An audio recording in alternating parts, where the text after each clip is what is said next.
right now. Uh, Definitely one of these teams will at least put on a show. I feel, but I don't think anyone from the open qualifiers is going to be. It's going to have what it takes to win the regional qualifiers. Okay. In your eyes, who is the who do you feel like is? I mean, complexity obviously is one of the favorites. I would say that NP is also up there for when you get to the regionals.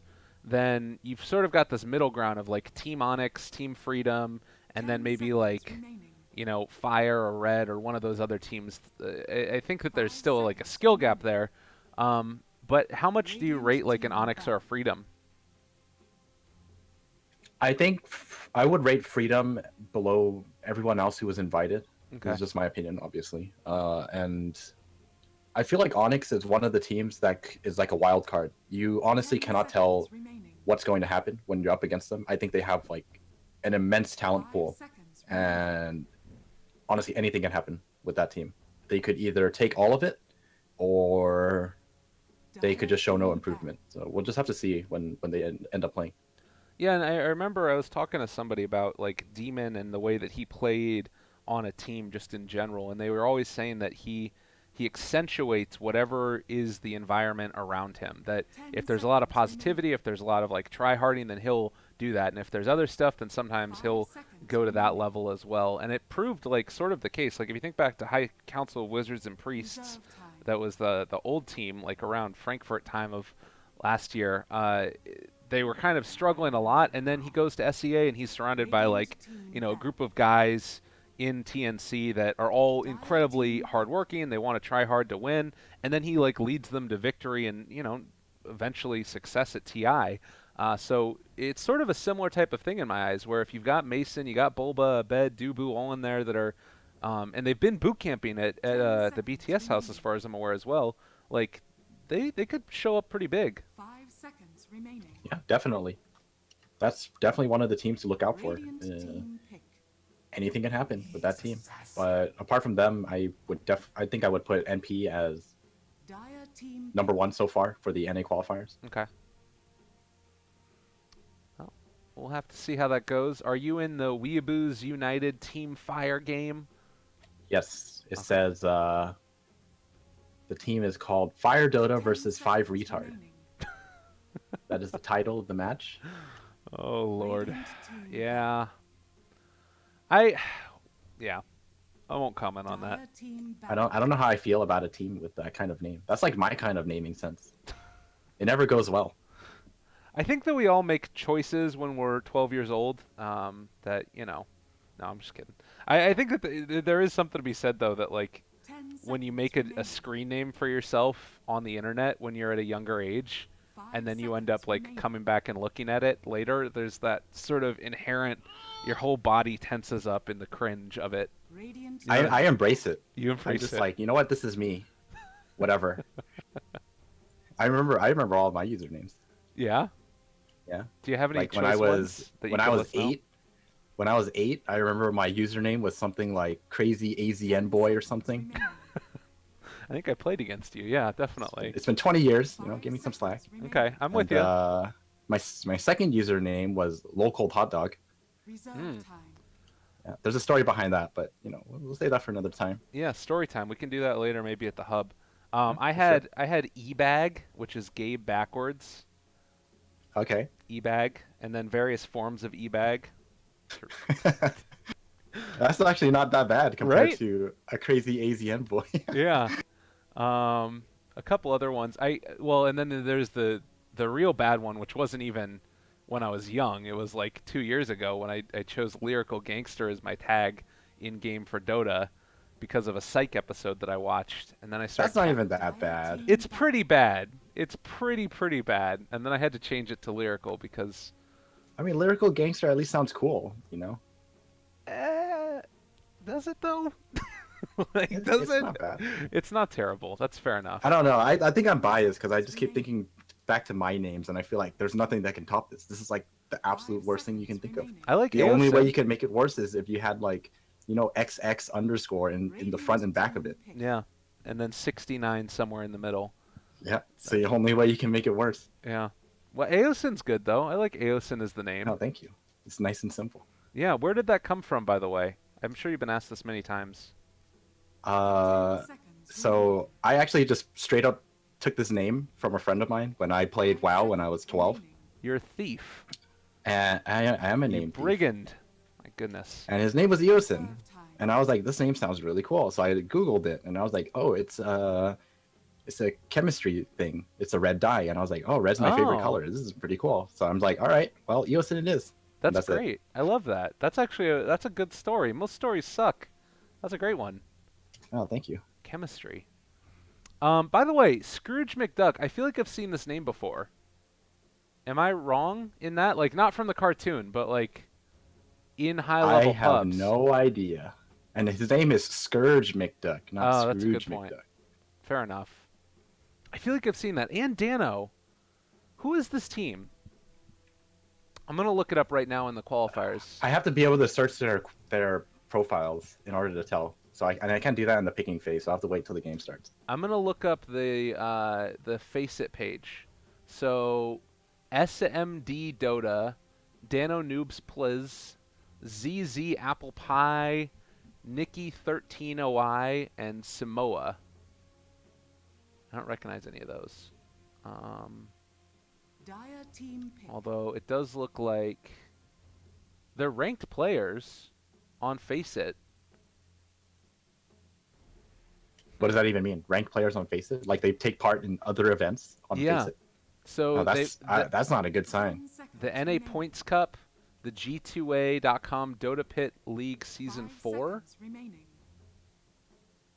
What? That's not a good sign. I'm trying to understand what's going on with this team. They have a 100% win rate, everybody. Look out. I don't know. It's sort of weird. I'm not exactly sure what there's no more like information about them. Oh wait, stats? He has no stats. He plays Rubik. Yeah, we're not seeing much. Oh, they're friends with a couple of the NA guys. So they're friends with like Frempo, Tenelra. Um, so these guys might actually be players. I don't know, maybe not. I mean, so far their draft is pretty solid. They Yeah. got that going for them. Coddle, Slardar. Huddle Slardar, great start. And then I'm kind of confused about the Ursa pick overall so early. Right. Maybe they just want to secure themselves an easy Roshan for now. You know, I gotta say, as a hero, I really dislike whenever I see teams take Ursa. I mean, I know that there's like a correct time to take it, and like the hero does things better than other ones aren't able to, but I always just feel like unless you get that initial just pop off, jump in, find the instant kill, the hero doesn't work well, and we've been seeing so many either defensive supports that can stop that from happening, or like as a second thing, like force staffs and lotus orbs, all these ways to take off stuns. I don't know. I don't like Ursa. I'm not a fan. Really, I actually like Ursa. I think Ursa is one of the most solid heroes in the game. Really? So tell me about it. What do I have wrong about Ursa? Uh, I think that the only real counter to Ursa is being able to kite him, right? He definitely falls off like much later on, but for the first 30 minutes or so, there's really no way you can deal with him unless you manage to get force staffs or kiting items, or pick heroes that can actually slow him down, like Shadow Demon or an OD. Mm-hmm. But first 20 minutes or so, he's just unstoppable. And with the Slardar on their team, I want to say that this pretty much guarantees them free Roshan every time they want it. Okay. Which is also another very big thing. But they definitely need another core to work around this lineup, because you never want to put all of the team's weight on an Ursa. I feel like Shadow Fiend here would be great. You've already got the Clockwork, so easy souls to start. There's, like you said, just that hero who can hit buildings. Yeah, they're going to ban it out. That does leave open, like, the Invoker, or... I don't really like OD, because then he has to... Yeah, they're going to ban OD instead. Yeah, and they get rid of the Shadow Fiend, like you mentioned, so... I think they should get some more... Invoker! I don't know. Invoker's alright. Invoker's just one of those heroes I think is actually always, or for the most part, pretty solid. It's just that your Invoker has to be pretty damn good this game, I feel. Yeah. He is good. I I think that the combination of him and Coddle with like the Slardar there means that you can just have that like crazy mobility around the map. Oh, sniper though. Oh my god, we're going. Are we heading back to that meta? The troll sniper. Yeah, troll sniper over and over again. I think that we're there already. It's happened. It's not as obnoxious and terrible as it was before, I don't think. I think the biggest change to it was the shrapnel not doing damage to towers. That was like the real big thing. No, that happened beforehand. The because that was after or that was before they got 3 charges of it. Was it? I'm pretty sure because the thing that ended up changing was that you got 3 charges. That's right. You're right. The 3 charges thing. Man, this is so long ago. How long ago was that? Like 2 years ago? 3 years ago? The only reason that I know about it was because it was literally when I started playing the game. I started playing the game so okay, late. Oh, I went I into apologize Dota on in behalf of the Dota 6.82. community. I went into Dota in 6.82 and then immediately was greeted by Troll Sniper. It's really rough. But yeah, and then they ended up changing it so that shrapnel no longer landed as soon as you cast it. That was the big thing, was that like shrapnel Oh, would you're right. land Okay. and then and give vision right when you cast it. Or one of those. I don't remember exactly how it went. But god, it was rough. I hated that. And then Oh, I believe is your overlay still on? oh, thank you, man. You're on top of it. Don't You're worry, I so got it. good. You're just the best. Aosin, everybody, go follow him on Twitter. He saves streams every day, and this is why we do it with 0 delay as well, just Yeah, in case. it definitely helps when there's 0 delay. Yeah, because if there was a 5-minute delay right now, there would definitely be problems. But yeah, The prison cast. yeah, the thing I was gonna mention is that you know that they kept Dota 1. It's still playable, but they stopped updating it at 6.83. So if you want to go Right. play Dota 1, you have to play 6.83 Dota. I think that's the last patch they had before they started like moving out of the Warcraft 3 boundaries. Mm. Like giving Bloodseeker the Ferrari speed. Oh, right. And adding in things like cooldown reduction, Octarine Core, because that was 6.84, and yeah, that was a good patch as well. I feel like that was definitely a huge changing point. I guess it makes sense why they would stop doing it then. But oh yeah, we didn't get a chance to check out what these players' MMRs are here, so not seeing anything. They're battle level people. They don't have it set out. They're tier 7 North American division. What's tier How are 7? they so high level? Their accounts are so high level. How's this possible? Look at this Slardar. He's level 167. What? How? I mean, to be fair though, I don't even know how you level up your accounts, but that's a really high level. Yeah, that's pretty nuts. I guess you just play a lot of Dota and you never change your accounts. That's the way to do it. Seems to make sense. I mean, a lot of people do that already, and they're not 160 something. Well, in the meantime, we do have Whitebeard in the off lane with the Fluff and Stuff Nyx Assassin. What do you think about the Nyx in the position 4 role? Do you like that much? Not really. It's pretty greedy, but I guess they're okay with it because Whitebeard is just sharing EXP with TC a bit, and the entire pool EXP is going to Fluff.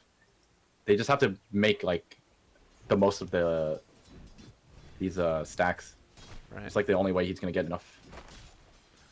This is always my big question about the tri-lane running it, is like, if you want to try and win your lane first by going for a kill, or if you just want to go for the immediate pull and then maybe go for a kill. I guess it's just dependent upon what the lane is that you're up against. You know what I'm talking about there, though? Yeah, for sure. They're trying to keep this lane in control, but it doesn't seem to be the case. And they're just leaving the pole. No, all this EXP loss. That's really depressing. Well, that's fine. They'll be able to get some He needs to more. TP up top right now, I think. The Nyx? No, he's not going to do it. Yeah, someone should definitely make use of this off lane. Like, there's EXP here. Does look like they're going to be able to at least get about half of the creep wave from the second one on the side pull there, but yeah, this is going to be This is definitely like gettable experience, and the Sand King decided to just go Iron Talon, so I don't know, a little bit different. A little bit different Oh, of a look. that cog? I'm Oh, sorry. no, he's Oh fine. my goodness. Well, TC ends up finding the kill on the Clockwork, and Coddle not able to do anything to really dissuade that from happening.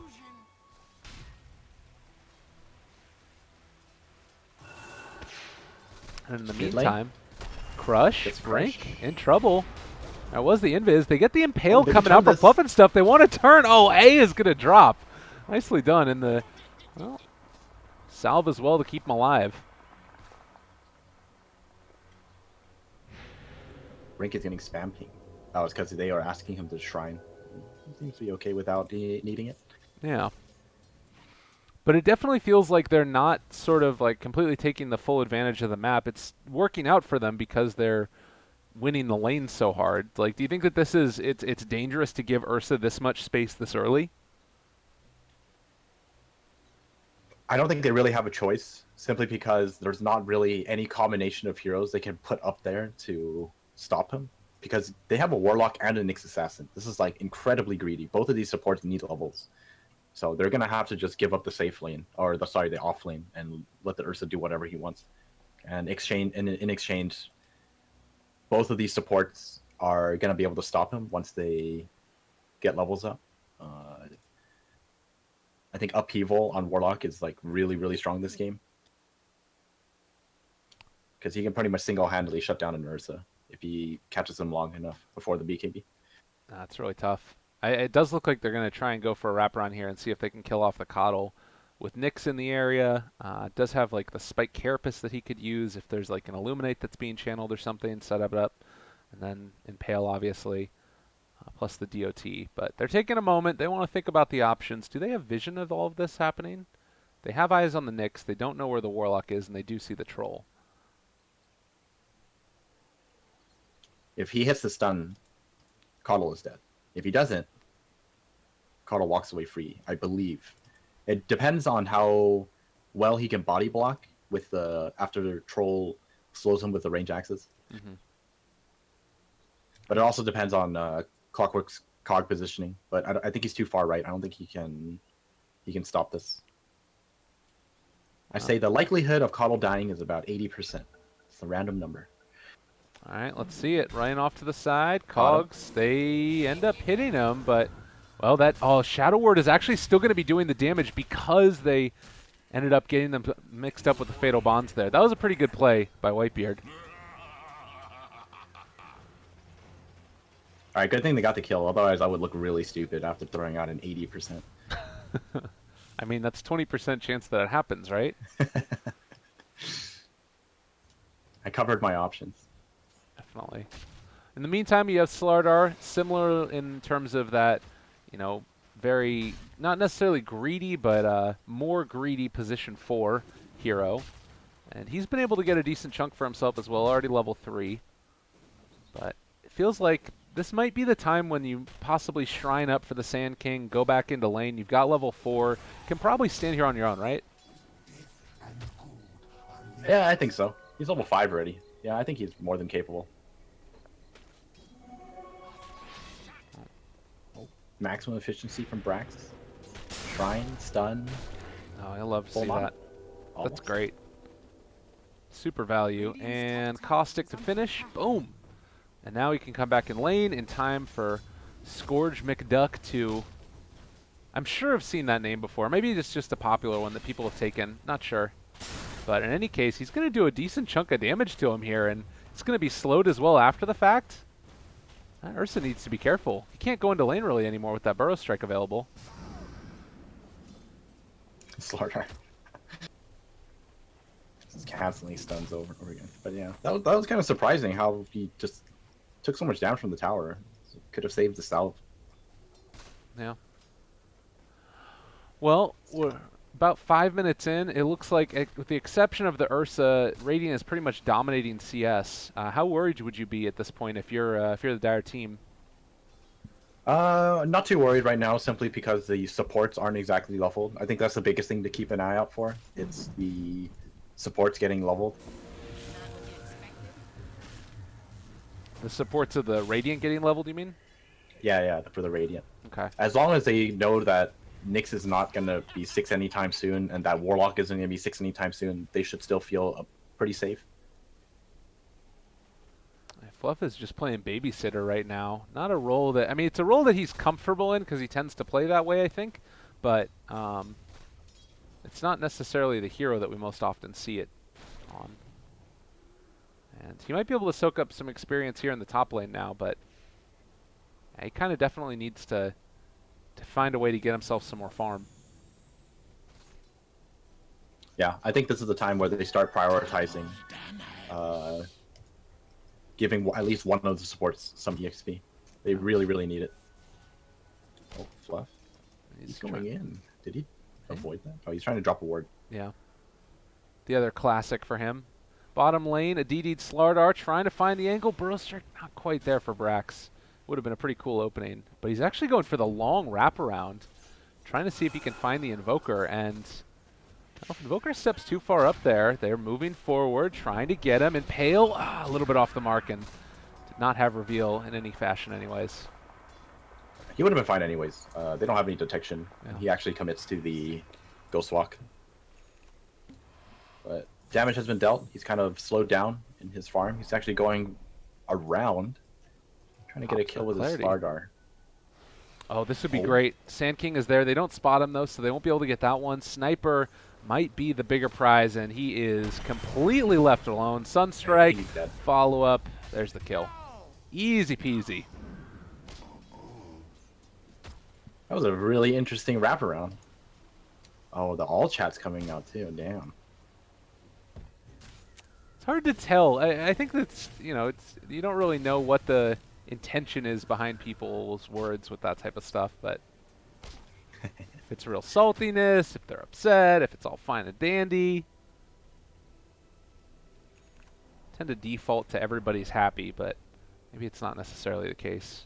Invoker's catching back up. I mean, Sniper was definitely having his way with him. 19 denies, but now he's been able to get up to 34 and 6 at this point with Coddle to help him out along the way with more mana. Yep, he's about to finish his Midas. That's when Invokers start really ramping up their farm. Might actually have a game on our hands here. I don't know what to do. Yeah, their Dire team is definitely not bad. Burrow, possibly. Ends up connecting. The Impale to follow here. They're going to TP in one. Might be able to finish this one off, and there it is. Very nice Carapace. Yeah, that was great. And they get the D-ward off the back of it. So, yeah, definitely going to help out these guys. You're going to get some more levels on them off the back of that kill. They're all able to be a part of it. Nicely played. This jungle Sand King is pretty damn fast. Like, he has more farm than his mid sniper. I'm actually really surprised at how fast this jungling strat is. Well, that's the thing is, like, I feel like this is Brax again, right? Like, I'm not saying that incorrectly. Yeah, that's Brax. I feel like he's always been a player that's willing to sort of take a chance trying out new things and experiment a lot in Dota. And, with all these points up in Caustic, it's definitely working out for him. Yep, and we're only 9 minutes in. He's actually going to finish his Blink Dagger very soon. Oh, just gotta be careful. Oh no! Right. Calculated. Although he didn't get the regen from it. That was a little upsetting. It's alright. He has to go back anyways. By the time he gets back, he can ask his teammates for a TP and a smoke by his Blink Dagger. Everything will be good. Oh wait, he's gonna try and go back out and farm. All right, never mind. I was wrong. Wow. All right, back at it. Keep the farm game going. And with that Blink Dagger this early, it's probably not something that the Dire team are fully expecting. So if they make use of it pretty quickly, that would be huge. Do you think that there's a particular lane where they feel the need to try and get active early here? Probably the Trolls lane. Simply because you want to at least get a tower out of whatever lane you gank. If not that, then they should kill a big target like Invoker or Ursa. Okay. Maybe Troll could rotate up there and try and pressure against the Ursa, and then they could kill him with that or something. But yeah, definitely in terms of net worth, it's feeling like there's this like huge contingent of high-level people for the Radiant, and they're sort of lackluster, although Invoker is catching back up again, like we said. Only slightly behind the Sniper at this point. All right, Nyx is 6. Sand King is just going to walk up and show his Blink Dagger. Huh. It's a little bit interesting. Nyx gets the Impale to start it off. Follow up. Burrow strikes there. Counterplay tries to come in right now, but this might just end up being the death of that Cogs. Oh my god. Scourge McDuck jumps into the middle of it. That's his Blink Dagger reveal as well. So 2 dead from either side. Troll has now shown up as well. Looks like Brink might be able to do something here, although they are just going back in now. Ground pound. There's the blind. He's not going to be able to hit everybody as efficiently here. Warlock still not level 6 for himself, so he doesn't have the counterplay, and Brink is going to go down also. Trying to turn this back around. TC pops the ulti, takes him down. Deafening Blast a little bit too late. That would have been a huge play if he could have saved his Ursa. But the final tally ends up being a 3 for 3 into the favor of the Dire. I like this item choice from Sniper. A lot of times you see snipers just go for the Dragonlance first. He's straight up going for the 4-star because Brink understands that if an Ursa blinks on him, he is pretty much dead. And this will... Oh, Epi, bottom lane. Oh, bottom lane. This isn't going to be enough. Great Cogs pushback, and wow, that would have been huge if they could have gotten it, but not quite on the mark. Brax does have another Blink Burrow if he wanted to go for it, but 3 heroes here. It might be a little bit too scary. Burrow is down, and Whitebeard doesn't have any mana for his ultimate either.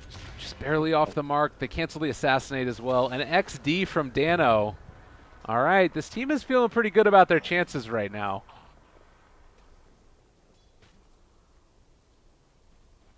And you do finally have 6 on Warlock too. Sara just hit 6. I wouldn't be surprised if they decide to go for the Roshan now. I think they should invest in the smoke and actually just go for Roshan. TC is invis. It does still feel kind of tough because, I mean, Epicenter's down, but they have Warlock ulti, and, like, Invoker at this point is just a Sunstrike machine. Do you think that they'd have to sneak it, or can they sort of take it even if Radiant realize it's happening? I think they can sneak it, especially since they see 3 heroes down here. Okay. They should at least try to sneak it, get the wards up. If they're not able to get it, you know, just run away. You kind of waste Radiant's time. Okay. And you can see Radiant already scanning over there, realizing that something could be happening. They'll go check. Very much of the mindset they don't want it to happen, but now Dire aren't even going to go for it yet. Looks like Ursa's going to be going back for the Deso. Not what we always end up seeing. Sometimes we see Ursa's forced to go into those early defensive items. Do you think he's going to need both a BKB and an Aghanims this game, or one or the other might be enough? I think BKB should be enough. Because you don't want to buy both of the items because you want to have items that can actually deal with Troll Warlord. Well, Slardar in some trouble as they take it down there. Spike Carapace to secure the kill. Whitebeard picks it up, so that's a nice little boon for him as well. Medallion done, building towards the Solar Crest. He's pretty farmed. They're making their way around. This is actually really good for Fire. I think if they take this last tier 1 tower, then... Actually, Dire already lost the mid tier 1 tower too, so... Being able to do Roshan now is not exactly as easy. I think Radiant just have to ward up the Roshan area, and I don't think they have to worry about losing it. Now, Clockwork thinking about going in here. They're on to Fluff and Stuff. Hookshot a little bit off the mark. Aren't quite going to be able to catch up with those Cogs either. So Fluff and Stuff gets away with one free, and that's going to be Hookshot on cooldown. The one hero that really felt like he was capable of getting solid initiations off without putting himself at risk is now gone. This is a scary moment. And Ursa runs into Brax. They find it. They have Golem as well if they wanted to drop it.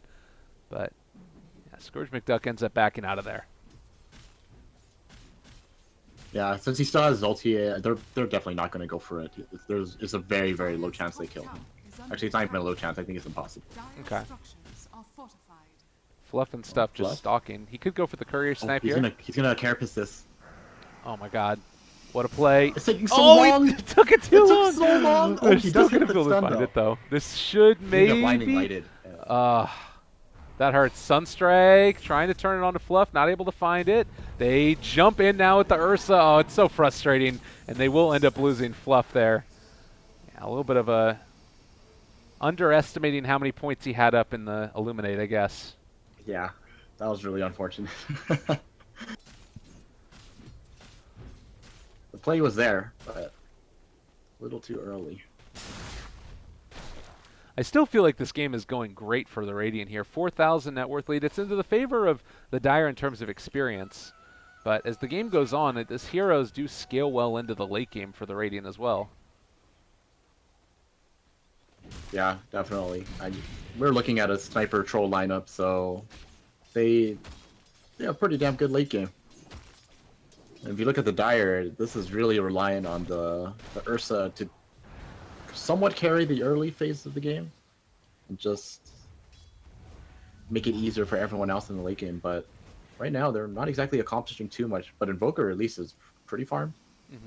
Does have that Scepter finish. Oh, they go for a Spike Carapace there. Fluff and stuff. Gets the Impale. Assassinate to boot. He hit that one. Oh, God, that voice. Dumb. All right, and now instead, they're going to be the ones to move into Roshan. The Rocket Flare is going to scout it. The movement is now going to come towards the top. And they want to come and contest this. Well, Nyx Assassin. I don't know if they should try this. Oh, they found him. Okay, Clockwork, Epicenter gets canceled out. Oh, nicely played there by the Invoker to get the stun off. And now the Meatball as well to follow. Brax is gone. Now also the Ursa on top of them. They end up getting the Spike Carapace. The Slardar finds Brink in the midst of it, but they are already taking down that Ursa. Now trying to see if they can finish off this Slardar as well. Slowed continuously by the headshot. Nice medallion as well. Crush onto 2. Maybe can get out of this with a sprint away, but Nyx is there to block his path. Tries to juke, tries to jive. They end up missing one. Deny? Not quite on time. All right, and that was an Aegis for them too. That was really well played by Fluff. He single-handedly made it so that Ursa couldn't hit anything. Yeah. And that just made the team fight so much easier. Even with that initiation on the Sand King canceling his Epicenter and killing him off early, it just wasn't enough. And they didn't even have to commit the Chaotic Offering. I don't think we've seen one of those this game. They've just been using the threat of it constantly to force back the Dire. And well, the Dire aren't saying as much right now. They've kind of been a little bit quieted after the recent play. They'll only XD when it's necessary. Uh-oh. Well, food.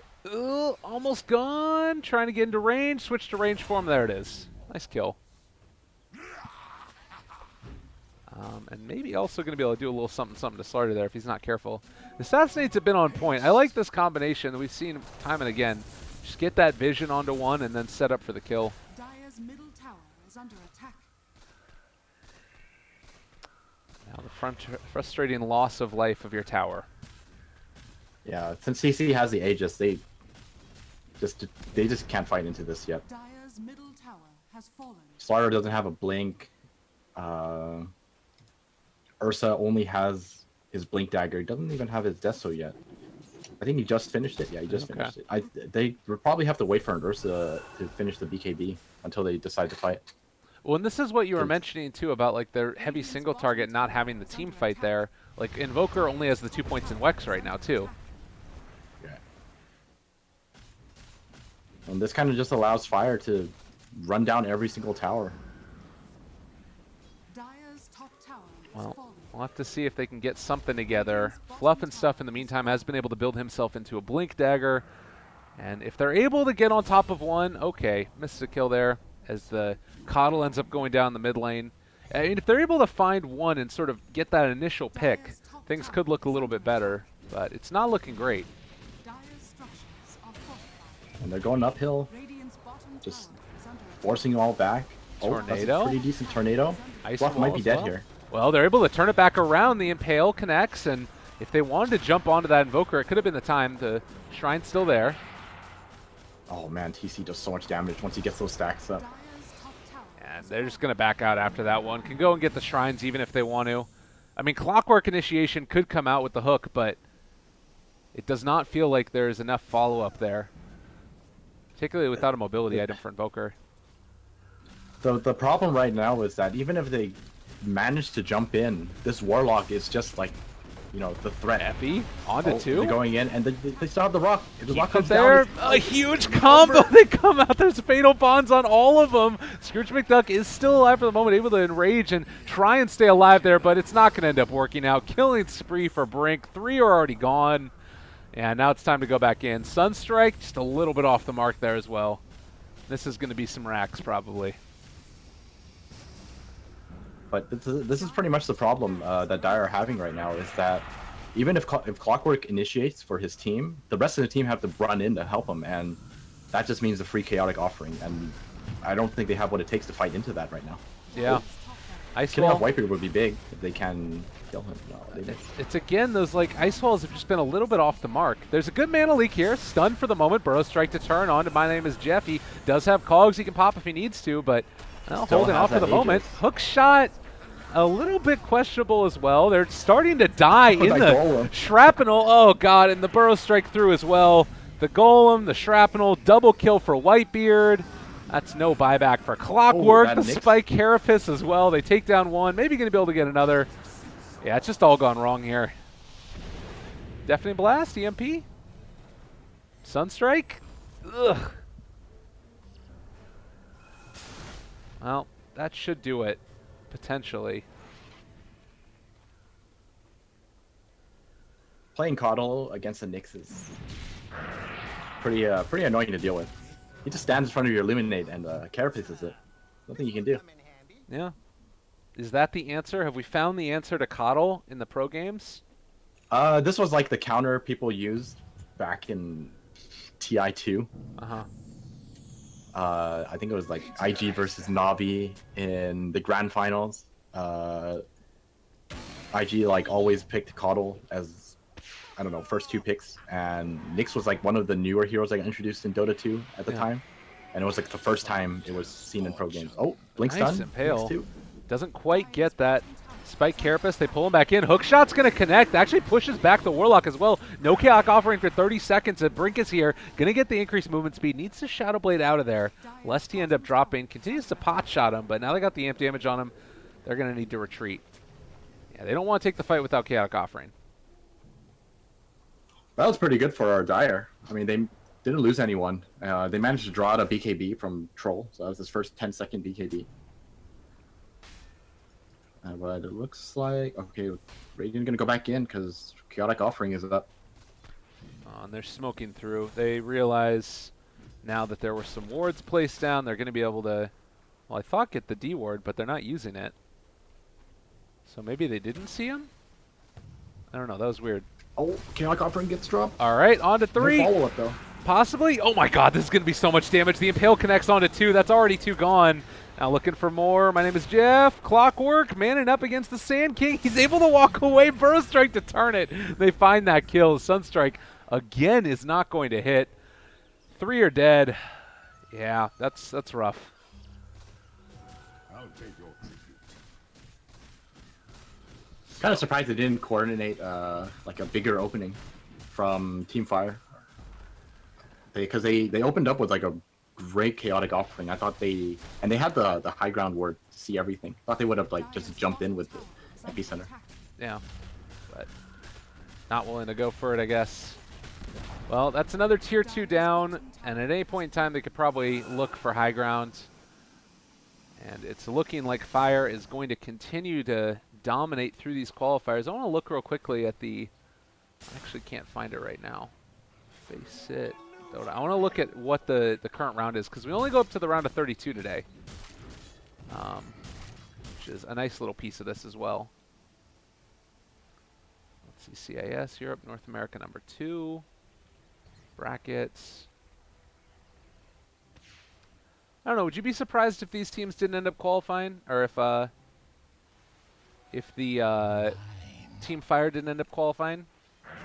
I wouldn't be surprised. If they I think did. it's incredibly competitive. in the NA scene right now. There's a ton of players who are definitely capable of qualifying. Just Right. really depends on who's actually been practicing or not. Well, Brink takes down a couple more creeps here. That is currently 20,000 net worth lead with 10,000 experience. And Troll Sniper standing tall above them all. God. I don't know. Do you think we're going to continue to see more Troll Sniper when we get to some of these regional qualifiers? I don't know about them being on the same team, but we'll definitely see both of them. Just not like run like this. Oh God, this could be bad actually. They're all He still grouped up has together Yules. here. I He don't know should if be fine. I think that he the can rest break of the out. Dire is all grouped up though, and they might just end up all dying. Brink, they popped the ulti already. The chase is going to continue. And now the epicenter to go back in. They're on top of it. They take down the Slardar. Yeah, they need to get out. They're gonna get caught by TC in the backline though. They're gonna catch out this Ursa. Ursa's down. Yep, and now another, my name is Recall Jeff, gets is gonna canceled. fall. Ugh. Yeah, from bad to worse. So, another 3 gone. And this is how you end up getting knocked out of an open qualifier, most likely. Dire's bottom tower is under attack. Any buybacks? We do have the Slardar who had his available, but not chosen to use it. Neither is the Ursa for now. They have to use it. Like, they're going to end up losing all of these barracks. And Pale a little bit off the mark. The Assassinate is going to connect through the Invis. Dire's middle tower. They're still up I think there. they're willing to lose Dire's one lower Rax. barracks. The other one, they can wait out the Ursa's revive. They don't actually need him to buy back. Oh, another Spike Carapace from Fluff and Stuff. The Burrow Strike connecting only onto 1, but that might just end up being Coddle dead. Assassinate, that is enough for the kill. Tried to smoke even there at the end, but they've already lost the tier 3 now. Ursa's back in, but he's going to be controlled and right-clicked and impaled. He can't do a dang thing. They're all over him. Warlock, pump faking the ulti. But I think that's going to be about the long and the short of it, as all of the barracks have called, and it's GG well played coming out. The Radiant now So that's going to do Dire it. Looked decent at the start, but Fire just looking like the much more experienced team. That was just like really solid play from them altogether. I mean, did you see their 4-staff usage at the end? Yeah. Brax looked like he was gonna die a million times over, but he always got out because he got 4-staff like 3 times. Well, Weeaboos United Fire, they're going to move on to day number 2. So far, the other teams that have been able to move on, for sure, at least into day number 2, are SGG, Maple, Morty, Metas, Slay, Triple V, and XD Jaja, which is just a wonderful name. As well. But yeah, we're going to take a quick little break and we'll come back. There should be one final round of games. We'll probably be following Team Red through it. And then we're going to be done with NA and moving into China. Aosin, I believe that you have to leave at some point. I think I have to leave now. Okay. So he's going to be heading out of here, and I should have somebody else to pop in and join me shortly as well. But be sure to give him a follow, everybody, at Aosin Dota. Any final words before you sign off here? And then eventually come over tomorrow. By the way, I heard from Grace that you have hotel room for tomorrow. So, All right. Well, see you tomorrow then. yeah, most Sick. definitely. I'm ready. Woo! We can party like it's party time. But yeah, nothing much for me. Just kicking it, looking at all the open qualifier matches. It's pretty entertaining. Definitely. I think that it's maybe my favorite tournament to follow as far as a way to look at the spectrum of games that you can see. Like there's really long ones that are just kind of garbage and fun, and then there's really close ones which happen between top teams. It's a lot of excitement. Yeah, definitely. Well, it was a lot of fun casting with you again. Yeah. It's long overdue, but glad to see you doing so well at Star Ladder. Oh my goodness, you just gotta stop it. What are you doing? You're crazy. I love you, man. I All right, love I'm you out. too. All right, bye everybody.